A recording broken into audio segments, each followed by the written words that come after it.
We have gotten a number of requests from local media outlets asking us what, if anything, or how is the proposed sequester as it continues to roll out going to affect Cuyahoga County operations in Cuyahoga County and the residents of Cuyahoga County in general. And the answer to that, unfortunately, is that it has the potential to have a devastating effect on some of our operations and also the residents of Cuyahoga County, and we're very concerned about it. And to be honest with you, I'm frustrated beyond belief because it seems like the federal government just keeps staggering from crisis to crisis to crisis, and we are left to deal with the consequences of the dysfunction. And they are real consequences.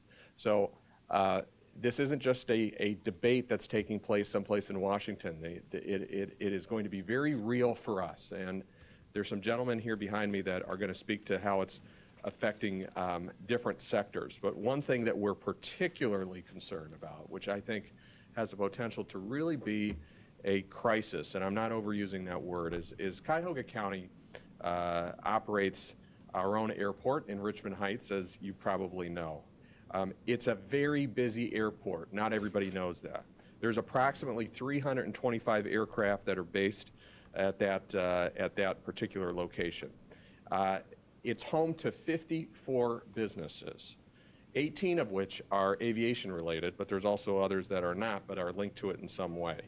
The businesses in total employ more than 3,000 people. 1,000 of those are located right there at the airport campus. There's $150 million in salaries that is based around that being a functioning airport. As the sequestration goes into effect, one of the ways it's going to affect us is the air traffic controllers that are there live and performing that service are going to be pulled out of there. They're going to attempt to direct flights basically by remote control at another facility, which doesn't work. It doesn't work because it doesn't meet the safety standards that we want to see at that airport. You're going to have air traffic controllers from miles away trying to relate to pilots what weather conditions are like. Those of us that actually live in this county know we have different weather.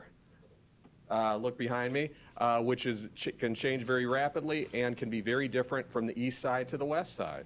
So to have air traffic controllers trying to prognosticate about what landing conditions are like is a crazy situation, and it has a real potential of affecting business at our airport. We also, the Cuyahoga County Airport also acts as a reliever airport for Hopkins, and so it's going to affect that as well. The tower closures include about 50% of control towers nationwide, and we're one of them. So the idea that these are maybe small airports with not a lot of activity, that's not really the case. Obviously, Hopkins is where most of the flights are coming in and out of, but the Cuyahoga County Airport really plays a major role in making our whole local aviation system, works. Back in 2012, a Department of Transportation Inspector General report made it clear that having people on the ground there in person at smaller airports is something that eventually ends up being cost effective and ends up increasing safety. If the sequestration actually occurs and the contracts that we have with these companies to provide air traffic controller service, there's going to be severe operational impacts, I think, nationwide. The workloads are also going to increase for the air traffic controllers that are still going to be operating at Hopkins. And as we know from some tragic results in the past, there is a direct causal relationship between workloads of air traffic controllers and safety records. Now, that's just on the air traffic control side, and you're going to hear about how this is going to affect us in some other ways. It's not entirely clear, by the way, exactly how it's going to affect us everywhere when it comes to human services, but I know that for Metro Health, the Medicare cuts or Medicaid cuts just for 1 year are going to approximate several $million. I want to turn it over at this time to Jim Weaver. He is from Flight Options, which is a huge local success for our local economy here. They're the largest single operator out of our airport. I do want to note before I turn it over to him, we're sending letters today to our congressional delegations, both our U.S. representatives and Senator Brown and Senator Portman, just urging them about just how dire this situation could be, not just for health and safety reasons, but also it has the potential to have a tremendously negative effect on our local economy. So I want to turn it over to Jim to say a few words about the importance of this with the airport issue in particular. Jim? Thanks, Ed. Flight Options is headquartered at Cuyahoga County Airport. We operate about 75 business jets. Last year alone, we had somewhat over 1,500 operations out of Cuyahoga County, including our operations across the country and all over North America. The idea that a number of towers are going to be closed gives us concern for safety. Towers certainly add a measure of safety for us. Here in particular, being our headquarters, we're particularly concerned with Cuyahoga County. The air traffic control personnel in the tower provide us basically direction and advisories on other traffic in the area, and they protect the airspace about 5 miles around the airport. What's unknown is how the transition from the approach controllers at Hopkins into that towered or formerly towered airspace is going to work out. We are anticipating that it won't be as easy, that it won't be nearly as efficient. There will probably be delays with traffic in and out at Cuyahoga County as well. Another concern is that the only means that we have today of getting weather reporting at Cuyahoga County is through the tower. So without the tower manned, we won't have any real-time weather information or information about the condition of the runway. We're also concerned about the business, the airport, and the local community. And as you've heard, there's a number of operators there, a number of corporate flight departments. Some may continue to operate there. There are operators who will not operate at airports that don't have control towers.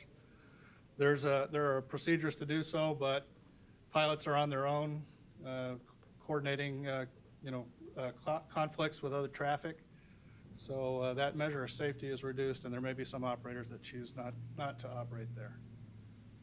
Well, and again, I would just underline the fact that this is a competitive business. We want to drive traffic to Cuyahoga County Airport and to this part of the country, and we've already been struggling enough with trying to make sure that we maintain the flight operations that we have, and this certainly isn't going to help us with any kind of competitive situation with the rest of the country. I want to recognize Ron Rasmus to speak on some of the maritime aspects of this, and also just some of the real life economic impact that it could have for workers in this area. Ron, please. Thank you. We operate a shipyard and a tugboat company in Cleveland for the past 114 years. And our customers are international and national customers and U.S. government and the U.S. government, where we repair and build boats.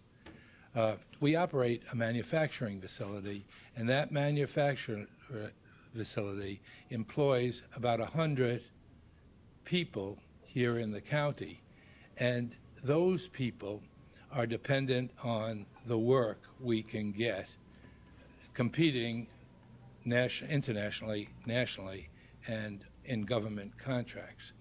We are currently building two $22 million vessels for the Gulf of Mexico. They were competitively bid worldwide, and we were able to succeed in getting that contract. That contract will be over on completion of the vessels on April 1st. We also bid several government jobs. One was the Coast Guard cutter Nia Bay right here in Cleveland. The U.S. Geological Survey research vessel, Department of the Interior, a new research vessel for Lake Erie, and a U.S. Merchant Marine Academy training tug for Kings Point, Long Island, New York. We were the successful bidder, or anticipate being the successful bidder in one case, and all of those 3 contracts, or follow-on contracts, are on hold due to sequester. The agencies don't know whether or not to cancel the RFPs that are out there, which could happen in 30 days, they becoming stale, or they could just cancel the RFP, and we would have to compete again if those jobs ever, those contracts ever became available again. They produce, these particular contracts will require a layoff of about 50 people who are now employed by us, and we're trying to avoid that. So that does have real effect. And I want to show you the real effect in just some simple way. We probably produce, of the revenue that we take in our Cleveland facility, we send back to the community about 52 cents. So 52 cents of every dollar we take in as revenue goes out to community, to vendors, suppliers right locally. We have a policy to support Ohio, particularly Northeast Ohio, and we use vendors from those locations. Now, 52 cents of every dollar translates into a lot of money, and it excludes our payroll, because there's some economists that might think that our payroll, people who work for us, might send their money offshore and not buy groceries, use it to buy groceries at Dave's. So we exclude that, but if you added the payroll to the 52 cents of every dollar, you're talking about 70-some-odd cents of every dollar that we take in. So for us, we support the community, and this will have a direct impact on that, and the people who will be unemployed again. Most people who work for us were underemployed or unemployed, and we have trained them. And so it really has a terrible effect. The uncertainty is really probably the worst of it. Thank you. There's been a little bit of national dialogue about how the sequester cuts aren't real, or they don't have a real effect, or it's been overblown. Anyone that says that needs to come out here and walk a mile in our shoes. It's not true. It's having a real effect on safety issues, economic issues, manufacturing issues, just as some of our businesses are getting back to work and orders are starting to come in. This couldn't happen at a worse time. There's also going to be another aspect of the human cost of these cuts, and that's on our human services side. Now, our human services departments are still trying to figure out which contracts are going to have to be scaled back across a whole array of things. But I do want to recognize John Corlett to say a few words about how our Metro Health system could be impacted in particular. John? Thank you, Ed. Good afternoon, everybody. My name's John Corlett. I'm with Metro Health, the Metro Health system. We are just, as everybody is, just beginning to kind of understand the full impact of these reductions. But in just the Medicare reductions alone, that's an annual reduction for us of about $2.8 million. And to sort of put that in perspective, that represents about 1/3 of our margin last year. So it's a significant reduction for us. It delays our ability to reinvest in our services and our facilities. What we haven't sort of captured yet is the impact of these reductions on the medical research that we do at Metro Health. We do a lot of work with the National Institutes of Health and other federal agencies around medical research. And so all of those, we expect that we will see reductions in those areas as well. I should say, too, that our fellow health systems in Greater Cleveland, the Cleveland Clinic Foundation, University Hospitals, Sisters of Charity, also are all facing similar reductions, and some of them probably actually even larger than ours. So, I mean, you can't take that money out of the health system and not expect some impact on services. We'll have to sort of look at this and monitor it, but it is serious, and like Executive FitzGerald, we would wish Congress would take some action to prevent this from going further. So. Well, and let me just, and we'll take any questions, let me just close by saying it's already having an effect. Besides all the cuts you've mentioned, it also means that all these institutions have to come up with contingency plans for if the cuts go into full effect. So it's going to take part of Great Lakes towing time to figure out how are they going to make amends if these cuts go through. It means that Mr. Weaver and the folks at Flight Options, instead of competing for more national business, are trying to figure out How are they going to adjust to this very unstable situation? And the folks at Metro and our other parts of our human services infrastructure, instead of focusing on all of their efforts on treating people and helping them get well and helping address their human needs, they've got to figure out how are we going to deal with these cuts. It's already been a distraction for us. We're not asking the federal government to do anything that we don't do. That's what makes me so angry about this. This is a basic function of government. Council President Connolly is here. We pass a two-year budget. We give stability to the entities that we fund, whether it be a city or a nonprofit or a business. We don't hold them hostage and say maybe at midnight there'll be some kind of last-minute deal. I don't understand what's so hard about this. This is government 101, and they are flunking it. And I'm not interested in assigning blame to it. I'm just saying it's having a real effect. And it's just inexcusable. Any questions for me or anybody up here? Yes, ma'am. What's the date for the control tower?